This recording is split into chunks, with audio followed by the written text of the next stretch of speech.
Jogo no estádio Luiz Pereira contra o Uberaba, no amistoso, que deveria acontecer no estádio do Comercial, mas que foi levado para o estádio do Botafogo e ainda não estava completo, enfim, estava numa fase inicial de construção.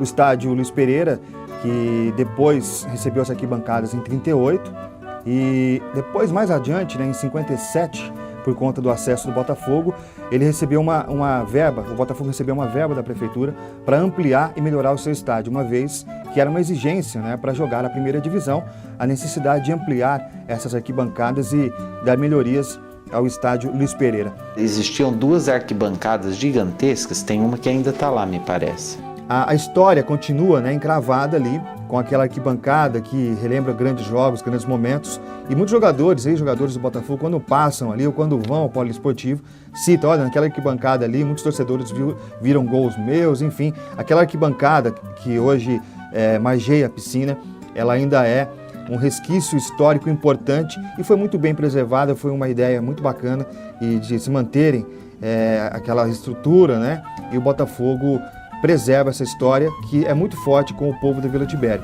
A Avenida do Café, que corta o bairro da Vila Tibério, existe desde o tempo áureo do café. Era a antiga estrada de ferro, que partindo da estação Ribeirão Preto, seguia via Fazenda Monte Alegre até a Fazenda do Mon. Somente em 1949 passou a chamar-se Via do Café e em 1966 Avenida do Café. A avenida hoje, Avenida do Café, era mato, era pasto. O Colégio Santana ali tudo era pasto ali. Um dia depois do outro, e o bairro que tem perfil de cidade ganhava nas primeiras décadas do século XX diversidade econômica. Na década de 40, foi feito o frigorífico Morandi, a fábrica de bebidas Gino Alpes e a cerâmica São Luís. A vila progrediu muito, que antigamente tinha só uma passagem da vila para a cidade. Gino Alpes, um imigrante italiano, começou sua vida no Brasil, trabalhando nas fazendas de Francisco Schmidt e depois iniciou sua trajetória de industriário fabricando o refrigerante Douradinha. O meu avô, pai do meu pai, foi um dos que vieram para implantar a sapataria na fazenda do Dr. Schmidt, hoje onde é a USP, não é? Era uma fazenda e ele importava até sapateiros para poder ter a mão de obra para fazer as botinas dos empregados. Meu avô veio para isso. O meu pai, ele é um guarda-livros, menino pobre, filho de imigrantes, e ele foi o fabricante da famosa Douradinha, famosa porque era um refrigerante que tinha qualidade e propriedades terapêuticas, não é? Sendo diurético. E aqui é um verdadeiro santuário que a gente preserva. Nós que tivemos o privilégio de ser filho de Gino Alpes, nós preservamos essa riqueza toda que tem aqui. A Douradinha ou os outros refrigerantes tinham muita qualidade porque era feito com a melhor água, uma das melhores águas do planeta, se não a melhor hoje, que era de Ribeirão Preto, uma água que não tinha tratamento químico, ela só era filtrada. E esse refrigerante tinha muita qualidade, só essências importadas, aquilo que precisava ter para conservar, era tudo muito natural. Ele, inclusive, fabricou para os primeiros transplantados renais do Hospital das Clínicas, ele tinha um dia ou dois por semana, durante determinado mês, que ele fazia esse refrigerante para lá.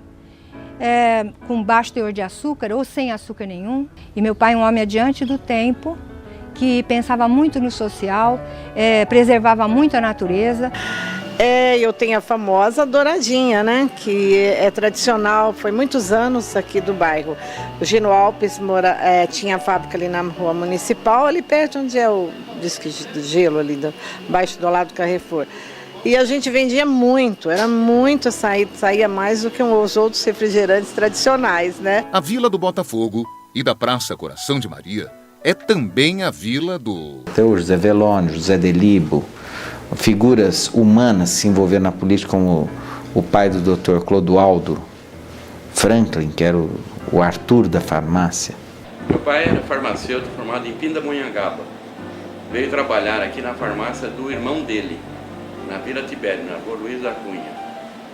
E aqui ele trabalhava praticamente dia e noite, porque as farmácias não tinham plantão, que era seguida, né? Depois ele se enveredou para a política também. O farmacêutico Arthur Franklin de Almeida, que é pai do Dr. Clodoaldo, que clinica tem mais de 50 anos, o seu Arthur, ele era farmacêutico, tinha farmácia ali na Luiz da Cunha com a Gonçalves Dias, e ele era uma pessoa assim muito competente, ele formulava, naquela época assim, era uma coisa difícil, né? Ele era muito rígido, muito honesto, né?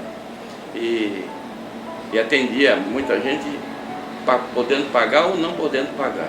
Esse é que era o lema dele, né? Há histórias e histórias sobre ele, que era um homem humano, profundamente humano. Ele foi vereador várias vezes e trabalhou muito pela Vila Tibério. O posto de puericultura, que hoje é o CSE Vila Tibério, essa área ele organizou o pessoal para ser adquirida e compraram com vaquinha, com rifa, cada um doando uma parte. Ele conseguiu, junto com outros também, mas ele conseguiu a instalação aqui do segundo cartório. Aos comerciantes, né? Pesuto, Deolama, lá o Hermínio, que está até hoje, né? As figuras, as beatas, né? As beatas da igreja, os religiosos, né? Dona Ana Pita, por exemplo, seu José Rezende, fundador do Centro Espírita Batuíra. Um personagem assim que eu acho que vale a pena ser lembrado da Vila Tibério como símbolo da vila é o Sebastião Bordini, o Leão. Ele é uma figura assim querida por todos. Tem essas figuras, né? Folclóricas da Vila Tibério. Uma delas, inclusive, é um primo meu, que é o Leão. Ah, meu filho, lá tá. Hoje eu acho que seria um símbolo, né, assim, das figuras, né? Figuras do bairro. Ele ganhou numa eleição lá como a figura mais iconográfica da Vila Tibério, porque ele é um torcedor fanático do Botafogo. Ele já deve ter 70 anos hoje, tem um comprometimento mental, mora ali na rua Paraíso e ele é o símbolo da Vila Tibério, né? Fica muito nervoso quando alguém fala do comercial, do bafo, ele explode. E a alegria das pessoas é ver ele nervoso, né? A Vila Tibério da Escola Sinhá Junqueira e das casas dos antigos trabalhadores da Mogiana foi também a vila do Cine Marrocos e do Cine Vitória. A minha mãe nos levou, quando éramos criança, no Cine Marrocos. Meu irmão mais velho foi mais que eu ainda, e era um cinema que tinha muitas sessões para criança, matinês, principalmente desenho animado, né? Filmes do Walt Disney, no Cine Marrocos. Mas as pessoas mais antigas frequentaram também. Aliás, Ribeirão tinha muitos cinemas, né? Todos os bairros. No centro da cidade, inúmeros cinemas. Muitos cinemas. Ribeirão teve muitos cinemas. Eu vi os dois da vila, o Marrocos e o Vitória. A Vila da Maria Fumaça, exposta na praça, e das lembranças de Francisco Schmidt, foi e ainda é a vila de quem sabia fazer coisas com as próprias mãos. A Vila Tibério da minha infância ainda tinha muitos remanescentes de profissionais. Na época se falava, o sujeito aprendeu o ofício de sapateiro, né? Ofício de costureira. Então tinha muito sapateiro, tinha costureira, tinha alfaiate, tinha alguns pequenos comerciantes, algumas pequenas oficinas, né? Um paiol, né, de milho, tinha as boleiras, né? Não eram as confeitarias, as boleiras. Então são ofícios.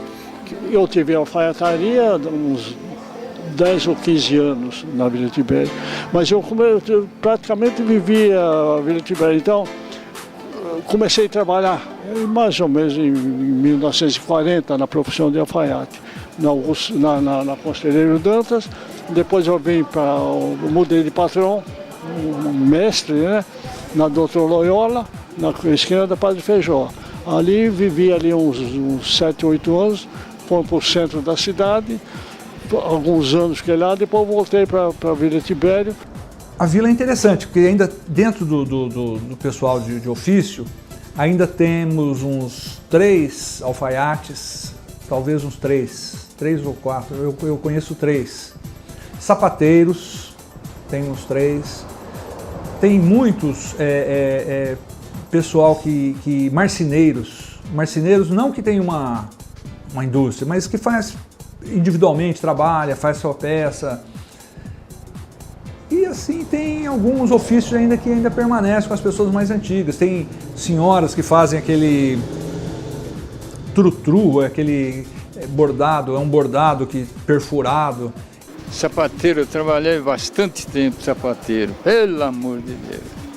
Mas o negócio é o seguinte, a gente começa a lembrar as coisas, dá até tristeza, né? Eu começo a lembrar no que eu fazia, dá muita saudade, né? Muita saudade, pelo amor de Deus. De tudo, me restou aquele cheiro indefinível que todas as escolas do mundo têm. Um cheiro de pão e manteiga misturado a lápis de cera e borracha e a madeira gasta das carteiras anciãs e impregnadas de infância. De tudo, me restou a sensação de infância esquecida, daqueles meninos de beca nos retratos ovais em branco e preto, fisionomias tristes que já morreram, semblantes vagos e distantes de um tempo vago e distante, de fluido e névoa.